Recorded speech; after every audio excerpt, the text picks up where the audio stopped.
भारत बंदसाठी आक्रमक झालेल्या मनसे कार्यकर्त्यांनी थेट मेट्रो रोखण्याचा प्रयत्न केलाय।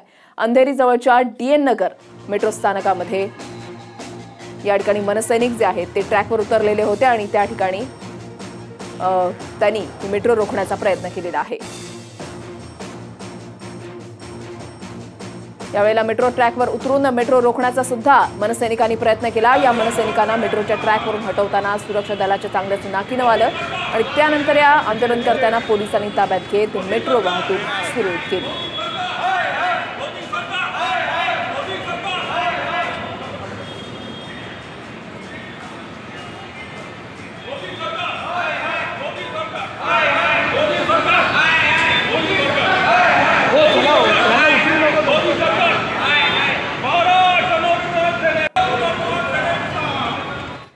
मनसेच्या कार्यकर्त्यांनी इंधन दरवाढीच्या विरोधात एल्गार पुकारलाय। दादर मधल्या शिवसेना भवन परिसरामध्ये मनसैनिक रस्त्यावर उतरले आणि त्यांनी सरकारच्या विरोधात घोषणाबाजी सुद्धा केली।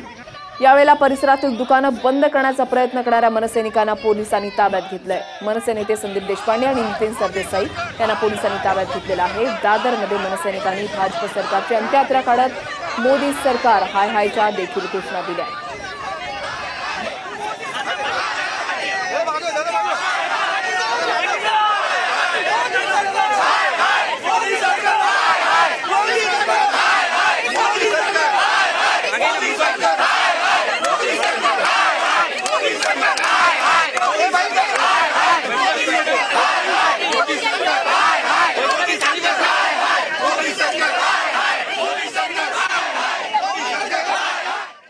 महाराष्ट्र नवनिर्माण सेनेतर्फे दादर येथे वेगळं आंदोलन केलं। आपण बघू शकतो की या ठिकाणी जी आहे ते अस्थि तयार केलेली आहे। आपण बघू शकतो की या ठिकाणी प्रेत यात्रा काढून मोर्चा जो आहे तो काढण्यात आलेला आहे। त्याला नितीन सरदेसाई, संदीप देशपांडे यांनी खांदा देखील दिला असल्याचं बघायला मिळत आहे। एक पुन्हा एकदा आगळं वेगळं आंदोलन दादरमध्ये बघायला मिळत आहे। ज्या पद्धतीची हुकुमशाही चाललेली आहे त्या हुकुमशाहीचा आम्ही निषेध करतो।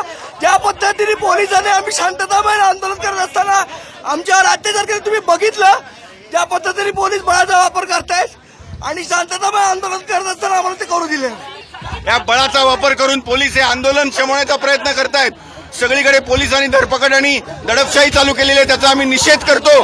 पण जनता जी त्रस्त आहे ती या येणाऱ्या निवडणुकीमध्ये या सरकारला धडा शिकवल्याशिवाय राहणार नाही आणि महाराष्ट्र नवनिर्माण सेना जनतेच्या सोबत आहे कायम।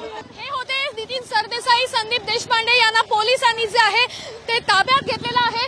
याच गाडीतून जे आहे ते त्यांना पोलीस सध्या घेऊन जात आहेत। ताब्यात जे आहे ते पोलिसांनी या सगळ्यांना घेतलेलं आहे। मोठ्या प्रमाणात पोलिसांनी जे आहे ते मनसेच्या कार्यकर्त्यांना देखील ताब्यात घेतलं असल्याचं बघायला मिळत आहे। महिला देखील या ठिकाणी ज्या आहेत त्या देखील बघायला मिळत आहेत। महिला देखील मोठ्या प्रमाणात या ठिकाणी बघू शकतो आपण या आंदोलनामध्ये सहभागी होत्या आणि महिला पोलीस ज्या आहेत ते देखील त्यांना ताब्यात घेत असल्याचं जी परिस्थिती आहे